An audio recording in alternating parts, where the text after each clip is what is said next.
The last transmission from Station 107 came through at exactly 2:17 a.m., and it was not meant for anyone still alive.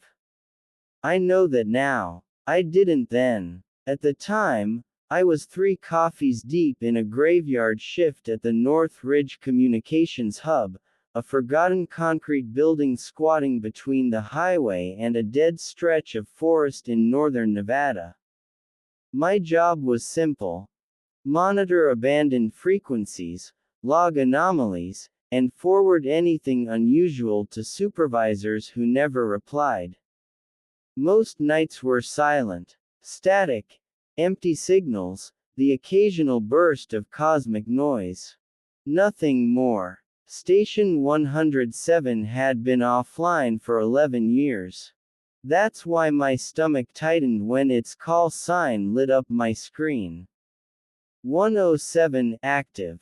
Signal weak. Source unknown. I laughed under my breath, assuming it was interference. But then the speakers crackled, and a voice crawled out of the static. "Hello. If anyone is receiving this, please, don't come." The voice was male. Young. Breathing fast, like he was running or hiding. I froze. Protocol said I should log it and wait. Human instinct said lean closer to the mic. "This is North Ridge," I said, my voice sounding too loud in the empty room. "You're broadcasting on a retired frequency. Identify yourself." Silence. Then a soft, wet sound. Like something being dragged across a floor. "He's still here," the voice whispered. We shut the doors. We followed procedure. It didn't matter. A chill crept up my spine. Station 107 wasn't just abandoned. It was erased. No public records. No official explanation. Just rumors, equipment failure, mass hallucination, an emergency evacuation that never made the news. "Who is he?" I asked. The reply came instantly, like he had been waiting for the question. "You can hear him too, can't you?" The lights above me flickered. I checked the signal map. The transmission wasn't coming from anywhere near Nevada. It wasn't coming from anywhere on Earth. Station 107 was a listening post, the voice continued. Deep space monitoring. We were supposed to hear them before they arrived. My mouth went dry. Hear who? The signal distorted, stretching his words, warping them into something almost layered. Not who. What? Behind his voice, another sound emerged. Slow. Rhythmic. Like breathing, but wrong. Too deep. Too close to the microphone. "I'm not alone," he said. "I haven't been for a long time. I should have cut the transmission. I should have called someone. Instead, I stayed silent, afraid that if I spoke, whatever was listening might notice me too." "There were 37 of us," he went on. "Scientists, engineers, security. By the third night, people started hearing their names being called over the intercom. Voices they trusted, voices they missed. A sharp clang echoed through the speakers. He learned fast. My monitors glitched, screens briefly flashing images that weren't part of any feed. Dark corridors, blinking red lights, something tall bending under a low ceiling. I told myself it was my imagination. "It doesn't kill you," the voice said, now barely holding together. "It replaces the parts it needs."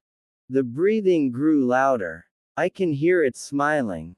The transmission cut. I sat there for a full minute, heart hammering, staring at the empty frequency.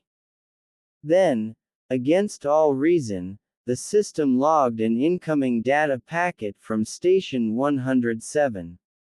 Attached. Video file. My cursor hovered over it. Every survival instinct screamed no. I clicked play. The footage was grainy, security cam quality. A man stood in frame, face pale, eyes ringed with exhaustion. He looked about my age. Behind him, the narrow hallway of a station carved into rock, emergency lights painting everything red. "This is Dr. Evan Holt," he said. "If you're seeing this, it means the quarantine failed." Something moved behind him, a shadow that didn't match the light. "We thought it was just sound at first," he continued. "Patterns in cosmic noise. But the longer we listened, the clearer it became. It was listening back." A door behind him creaked open. "We called it an echo predator," he said. "It imitates, learns, wears familiarity like skin." A voice called from off camera. "Evan, are you there?" He flinched. "That's not my wife," he whispered. "She died 3 years ago." The camera shook as something stepped into frame.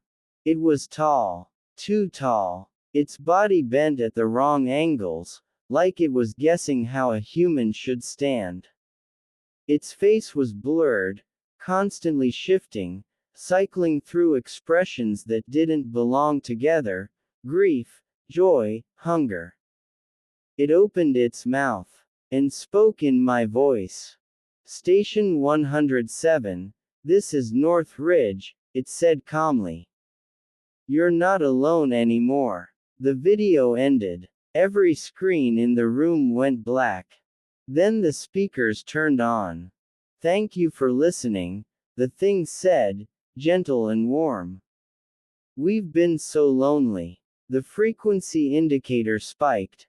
Not just on one channel, but all of them. Active. Alive. Outside the building, something answered back. "I'm recording this now as a warning. If you're watching this, if you're hearing my voice, it means the transmission didn't stop with me. They don't travel through space.